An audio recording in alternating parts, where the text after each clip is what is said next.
There are many different types of trading, but one area I want to highlight to you today is that of seasonal trades in the commodity market. Now, obviously, there's certain times in the year when certain commodities are in more demand. And as a result, the price of that commodity is impacted by that increase in demand. It's just common sense. So during this video, I'm going to show you one commodity which has an increase in demand during the month of January. And that commodity is gold. First off, let's look at the table in front of us.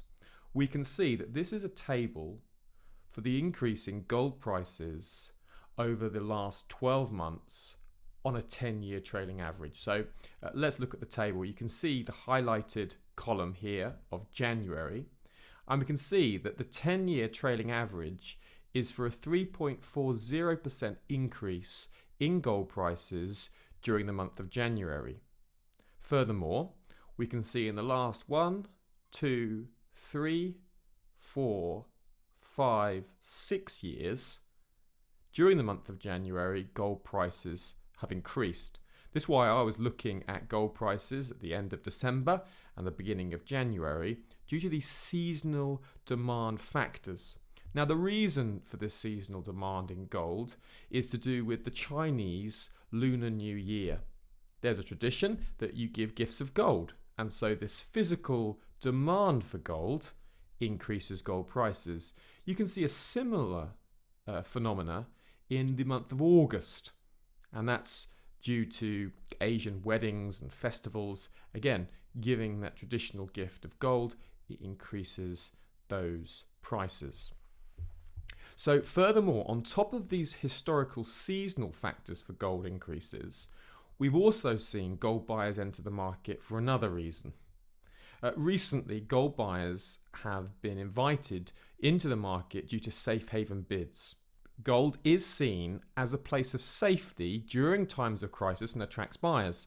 And the latest crisis has been when the US President Donald Trump directed the killing of top Iranian General Qasem Soleimani in a drone attack at Baghdad airport during last week.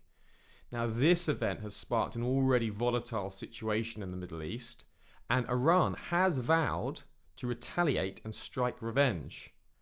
However, the timing of that retaliation is not yet clear. But one thing is very much certain, that any aggressive strikes by Iran will invite more gold buyers. I'm expecting more gold buyers if we get any further aggressive strikes by Iran. So looking now at the chart, let's see what that really means for us. So I'm just going to pull over a gold chart. Now, looking at the gold daily chart, we can see these strong bids in gold at the end of December, following through to the early part of January. Now, this has been a very strong number of buyers entering the market, and this was pretty much what I was anticipating from these levels, 1480 and below. I was flagging this phenomena up in gold. Now, the thing to be aware of now is gold has extended a long way. However, I would expect buyers on pullbacks as long as the current market sentiment remains. So some of the key areas that I would expect buyers to enter the market would be at this 1550 level. You can see that overhead resistance. I would expect buyers to re-enter on a retest there. And I would also expect, if we go down to the pivot points, I would also expect potentially buyers here, that 1550, 1545 region, and further buyers I would expect down at the 1500 level, and then the 1480 level. So looking at this chart, for the rest of the month of January, as long as this sentiment remains, when gold prices, or if gold prices do extend down to these levels, I would expect buyers coming in at these levels, and I would expect stops below recent lows. So, prices pushed up quite high. Now, if we see a further Iranian attack, there's more of an escalation of events, then the first target I would see is this 1618, 1613-ish region up ahead. Obviously, there's a 1600 level, which is the big round number, and markets tend to gravitate towards these big numbers.